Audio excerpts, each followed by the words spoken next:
Hai Leontime di sini. Hari ini saya akan menjelaskan episode ketiga dan keempat dari permainan Squid Game, drama survival Korea Selatan yang berjudul Pria dengan Payung dan Tetap pada Tim. Di episode sebelumnya semua karakter utama dari pertunjukan masuk ke van untuk kembali ke fasilitas dan mempertaruhkan hidup mereka demi uang. Petugas polisi Junho mengikuti Van Gi-hun yang masih mencari saudaranya. Van berhenti di sebuah pelabuhan di mana beberapa van lain seperti itu sedang dimuat ke feri. Junho berpegang ke bagian bawah Van Gi-hun dan naik ke kapal juga. Setelah beberapa waktu, staf berjas merah mulai memeriksa para pemain dengan men-scan telinga mereka yang menunjukkan bahwa para pemain telah dipasang semacam alat perangkat. Junho masuk ke dalam sebuah van dan melumpuhkan staf yang mencoba memeriksanya. Dia mengganti pakaian dan topeng pria itu.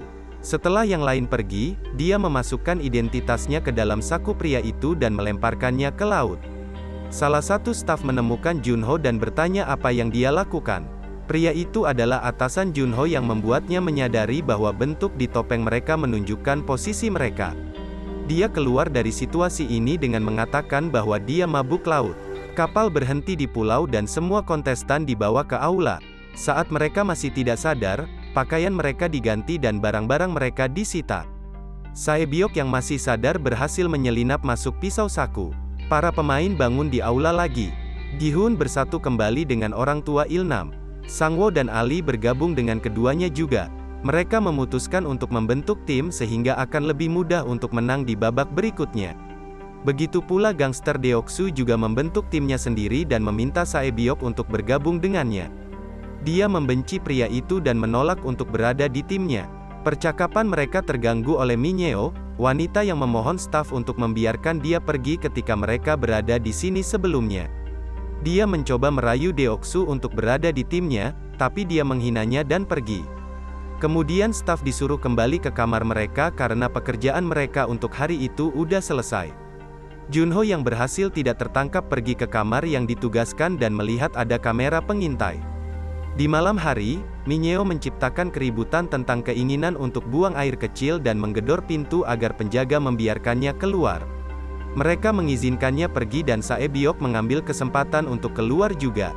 Ternyata Minyeo telah menyembunyikan sebungkus rokok di dalam celana dalamnya yang kemudian dia mulai merokok. Sae-byok masuk ke dalam ruang Minyeo dan membuka ventilasi di atap dengan pisaunya.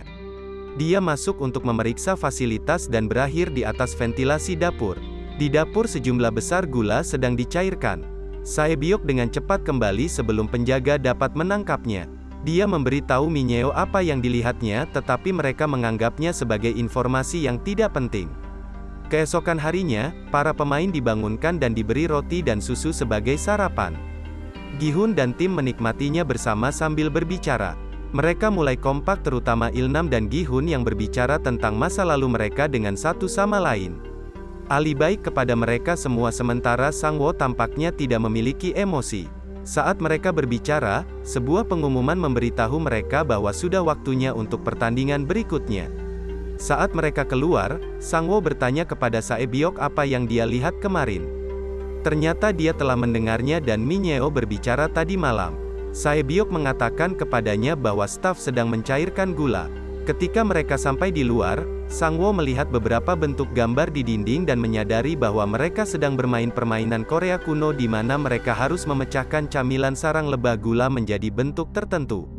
Namun dia tidak memberitahu rekan satu timnya dan memilih bentuk yang paling mudah untuk dirinya sendiri. Gi-hun memilih bentuk payung yang paling sulit tetapi Sang-woo masih tidak memperingatkannya. Mereka diberi camilan sarang lebah gula dan Gi-hun menyadari dia dalam masalah.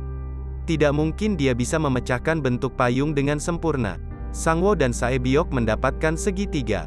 Ali mendapat lingkaran, sementara Il-nam, Deoksu dan Minyeo mendapatkan bintang. Permainan dimulai, Sang-woo dan Sae-byok dengan mudah mematahkan bentuknya. Ali segera selesai juga. Minyeo di sisi lain bersembunyi di bawah perosotan dan menggunakan korek api untuk melelehkan gula dengan mudah. Gi-hun dan Il-nam berjuang paling keras. Segera, staf mulai membunuh orang-orang yang merusak bentuk mereka. Sang-woo, Sae-byok dan Ali selesai dalam waktu singkat. Tidak ada yang memperhatikan kecurangan Minyeo dan dia berhasil juga. Setelah lulus, dia melempar korek api ke arah Deoksu untuk membantunya. Meskipun dia menghinanya sebelumnya, dia sangat ingin berada di timnya. Gi-hun menyadari bahwa jika dia menjilat sarang lebah itu akan menjadi lebih tipis sehingga lebih mudah untuk memecah bentuknya. Orang-orang di sekitarnya mengikuti strateginya termasuk Ilnam. Pada saat terakhir dia berhasil mengeluarkan bentuk payung dan melewati putaran. Ilnam melakukan hal yang sama dan berhasil juga. Namun orang-orang yang gagal dibunuh secara brutal. Pengawas permainan mengawasi semua orang melalui monitor. Junho juga ada di lapangan dan ngeri melihat kebenaran sebenarnya dari permainan itu. Seorang atasan dengan kotak di topengnya memintanya untuk melakukan tugasnya, mengambil mayat dan menemuinya nanti. Salah satu pemain yang gagal menolak untuk mati dan menahan staf anggota sebagai sandera. Dia membuat pria itu melepas topengnya dan melihat bahwa pria itu hanyalah anak kecil. Dipenuhi rasa bersalah, pemain tersebut menembak dirinya sendiri dan meninggal. Pengawas mendekati staf yang baru saja diekspos dan menembaknya mati dengan mengklaim bahwa tidak boleh ada yang melihat wajah mereka. Junho membersihkan mayat dan menemukan topeng staf yang mati yang kebetulan adalah atasan yang memanggilnya sebelumnya. Dia menukar topengnya dengan topeng lingkaran anggota staf untuk menyamar sebagai anggota staf peringkat lebih tinggi. Setelah permainan, para pemain dibawa kembali ke kamar asalnya. Namun staf membawa pemain nomor 111 bersama mereka. Terungkap bahwa beberapa staf diam-diam mengambil organ pemain untuk dijual. Nomor 111 adalah seorang ahli bedah yang membantu mereka. Sebagai imbalan, mereka memberitahunya apa yang akan terjadi pada setiap permainan sehingga dia akan melewati semua dan mereka dapat melanjutkan misi rahasia mereka. Sementara Deoksu membawa Mineo ke timnya karena sudah membantunya tadi. Dari 187 pemain yang berpartisipasi, 79 terbunuh. Keesokan paginya mereka diberi sarapan telur dan minuman dingin. Deoksu mengeluh itu tidak cukup, dia dan timnya masuk ke antrean 2 kali untuk mendapatkan lebih banyak makanan. Karena ini beberapa orang yang pada akhirnya tidak mendapatkan makanan. Seorang wanita mengungkapkan bahwa dia melihat kelompok itu mengambil makanan 2 kali. Ini membuat marah seorang pria yang tidak mendapatkan makanannya. Dia berteriak pada Deoksu untuk mengembalikan bagiannya dan mencoba untuk mengambil minuman dingin darinya. Deoksu yang marah memukulnya dan keduanya bertengkar. Deoksu memukuli pria itu berulang kali sampai dia terbaring lemas di tanah. Ketika semuanya menjadi sunyi, Sangwo datang untuk memeriksa pria itu dan menemukan dia sudah mati. Gi-hun meminta staf untuk melakukan sesuatu dan bahkan melihat ke kamera pengintai untuk meminta tolong pengawas. Namun staf tidak melakukan intervensi apapun dan mengumumkan bahwa pemain nomor 271 tereliminasi. Semua orang menyadari bahwa saling membunuh diperbolehkan dalam permainan. Ini memberi ide kepada kelompok Deoksu bahwa mereka dapat membunuh semua orang dan memenangkan uang untuk diri mereka sendiri. Beberapa anggota staf tiba dengan peti mati dan membawa mayat pergi. Sementara itu dokter masih mengambil organ. Setelah dia selesai, staf memintanya untuk tetap bergabung pada tim terkuat. Mereka mengungkapkan bahwa manajemen sengaja menyediakan sedikit makanan untuk sarapan karena mereka ingin para pemain menjadi liar dan melakukan apapun yang mereka bisa demi uang, bahkan membunuh satu sama lain. Akhirnya mereka memberitahunya tentang pertandingan berikutnya dan membuatnya pergi. Kembali di aula, semua orang takut kehilangan nyawa mereka. Gi-hun dan tim memutuskan untuk tetap bangun sepanjang malam agar aman. Melihat Sae-byok sendirian, Gi-hun mengundangnya ke kelompok mereka tetapi dia tidak mempercayai mereka. Ketika dokter kembali ke aula, dia mencari-cari tim terkuat. Dia mengambil saran staf dan mendekati tim Deoksu dan meminta mereka untuk menerimanya. Deoksu menertawakannya pada awalnya, tetapi menerimanya begitu dia diam-diam memberitahu Deoksu permainan apa yang akan dimainkan pada hari berikutnya. Staf disiagakan tinggi untuk permainan khusus yang mengacu pada pertarungan yang akan terjadi saat lampu padam. Segera setelah lampu mati, tim Deoksu bangkit dan mulai menyerang orang. Deoksu melakukan pembunuhan pertama dan teriakan membangunkan semua orang. Pengawas mengawasi semua orang melalui night vision. Dia memerintahkan satu anggota staf untuk menyalakan lampu berkedip di ruangan sehingga pembunuhan terlihat lebih jelas. Segera tempat tidur mulai jatuh dan tempat itu berubah menjadi pertumpahan darah. Deoksu menyerang Sae-byok dan akan mencekiknya sampai mati. Tetapi dia diselamatkan ketika pria lain menyerangnya. Kelompok Gi-hun bertemu satu sama lain di tengah kekacauan, tetapi lelaki tua Il-nam tidak terlihat di manapun. Sae-byok bergabung dengan tim Gi-hun untuk keselamatannya, tetapi kelompok itu diserang oleh kelompok Deoksu lagi. Saat mereka berkelahi, mereka mendengar Il-nam meminta semua orang untuk berhenti dari tempat tidur tertinggi. Pengawas melihat ini dan menyalakan lampu. Staf berjalan ke tempat berlumuran darah dan mayat. Mereka memindai mayat dan pengumuman dibuat mengatakan bahwa 27 dari mereka telah dieliminasi. Mayat dibawa keluar dan dibakar di tungku. Setelah semuanya tenang, Gi-hun dan kelompok berkumpul dan memperkenalkan diri satu sama lain karena mereka telah memanggil satu sama lain dengan nomor sampai sekarang. Il-nam tampaknya terguncang oleh kejadian itu dan lupa namanya sendiri. Gi-hun meyakinkannya bahwa dia akan baik-baik saja setelah dia beristirahat. Sementara dokter membalut luka Deoksu. Kelompok itu senang telah membunuh begitu banyak orang dan memutuskan untuk membunuh lebih banyak sampai mereka satu-satunya yang tersisa. Sehingga mereka dapat mengambil hadiah uang.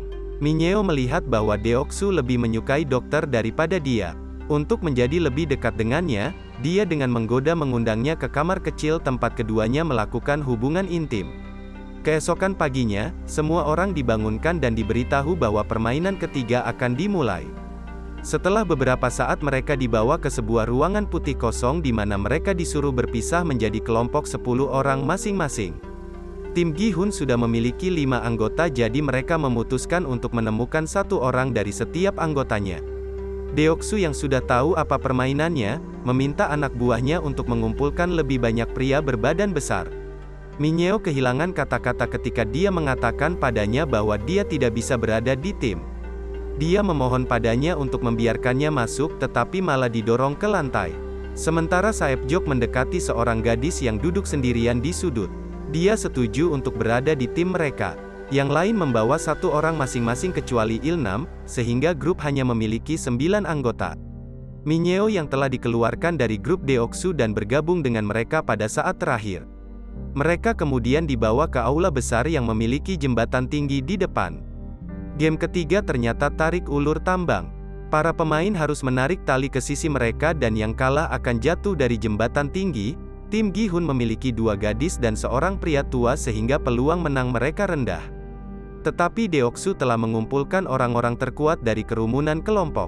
Mereka melawan kelompok lain. Yang lain menonton dengan gugup saat pertandingan pertama dimulai.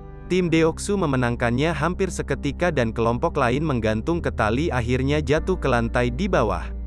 Akhirnya staf mengambil tubuh mereka. Berikutnya adalah tim Gi-hun. Mereka bangun dengan gugup mengetahui bahwa peluang mereka rendah.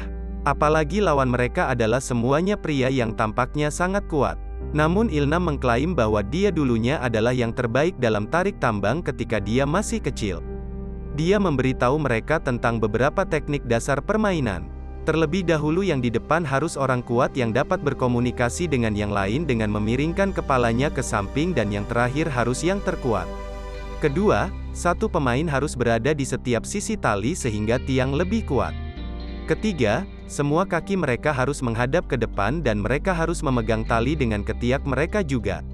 Yang terakhir dan yang paling penting adalah tim harus menahan posisi mereka selama 10 detik pertama setelah permainan dimulai. Dengan cara itu, mereka dapat mengalahkan lawan dengan kejutan ketika ritme mereka mulai pecah. Menggunakan teknik ini, kelompok ini hampir akan menang tetapi lawan menarik tali lebih keras. Pada saat terakhir mereka hampir ditarik ke tepi, ketika Sang-woo datang dengan rencana di menit terakhir. Dia meminta semua orang untuk kendorkan pegangan mereka selama beberapa detik sehingga lawan akan kehilangan keseimbangan. Episode berakhir saat mereka melepaskan tali pada hitungan ketiga. Subscribe untuk lebih banyak video seperti ini, nyalakan notifikasi dan tinggalkan like untuk membantu channel ini. Terima kasih telah menonton.